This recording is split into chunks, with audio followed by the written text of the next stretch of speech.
What's up guys, welcome back to my channel and hope you guys are doing good. So Havertz and Timo Werner is being announced in the starting lineup of Chelsea versus Brighton, and we'll be talking about how these two guys and the other three signings, Thiago Silva, Malang Sarr and Hakim Ziyech, will be performing in the upcoming season. So they weren't involved in this game, not even in the bench, because Thiago Silva hasn't trained, and so is Malang Sarr and Hakim Ziyech getting injured in the pre-season friendly against Brighton. What can be expected from Timo Werner and other four signings in the coming 2020-21 Premier League season? So without wasting any time, let's get this started.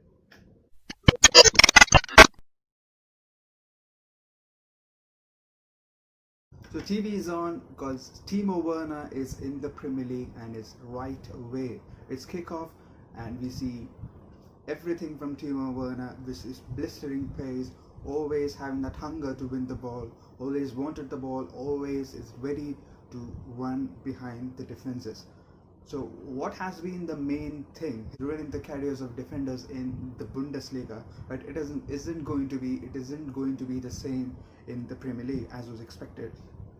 So he has won the penalty and I was expecting that Timo Werner could take it, and it was Jorginho, fair play. So his lightning speed can be big trouble for the teams that are going to face him. They are going to face Chelsea. Chelsea winning 3-1 against Brighton, and it's Timo Werner or Kai Havertz hasn't got any one of those. So we'll talk about Timo Werner.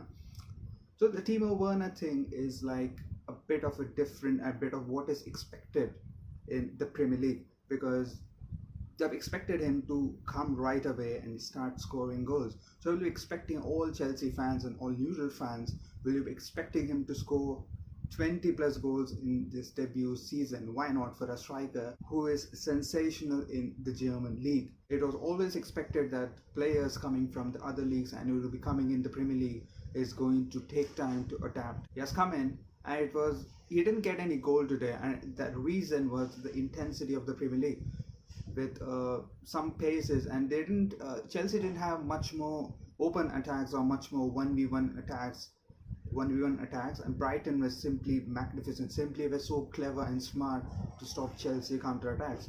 So the Premier League is all about quick feed, quick decision and quick final third decisions. Chelsea hadn't had much more quicker counter attacks, or Timo Werner didn't have much more 1v1 versus a keeper. So players tracked back, Brighton players tracked back quite early, and when he had his chin up, he had as many players chasing him, and it was difficult to get into that final third or get those shots on target. So always is going to be something the same in the Premier League. Adapting for the players who are coming up from the other leagues, adapting to the Premier League is going to be something difficult, and Timo Werner is going to face that. And it was seen in the game because he was ready for the run, with the Brighton having more of the ball. Surprisingly, Chelsea were 1-0 up at half time, but it was all bit chin up for Brighton. We have seen that struggle in Nicolas Pepe, who has been struggling till now, and I've seen that in Timo Werner too, and Kai Havertz isn't going to be easy. It's not going to be easy for Kai Havertz too. So we'll wait and watch. We can't judge them because Kai Havertz has been going for a record fee, 80 million. So, and Timo Werner for 50 million. Talking about non-teamology, that is other Chelsea players who has performed in this game, with the likes of Kurt Zouma and Reece James, they have been fantastic. Reece James, a modern fullback who has been doing some great stuff. When he was debuted for Chelsea, he was always going to be someone who could go up to a bigger height, and this game has been fantastic because he was very well defensively, also contributed in major attacks, and that goal burst the net. So it was a fantastic goal. So these players need some competition, and Thiago Silva is coming in, so it's going to be a competition for Kurt Zouma to get it with Antonio Rudiger, and Tomori is reported to be going out on loan.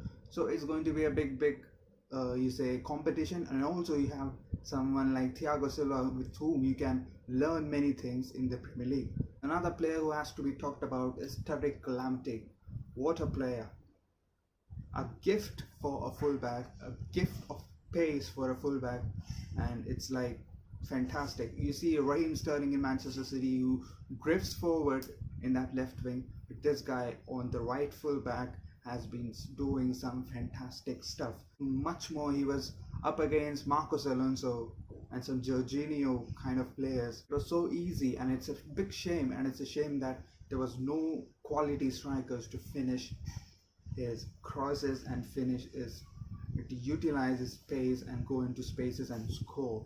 So Brighton was so unlucky in that context, but can say that they also deserved a point in this game. Brighton has been facing the same problem that other teams have been facing, and the smaller teams or mid-table clubs has been facing, that is getting exhausted after 60 to 70 minutes. So they follow a pattern in the first half. They followed a pattern which worked very well for them.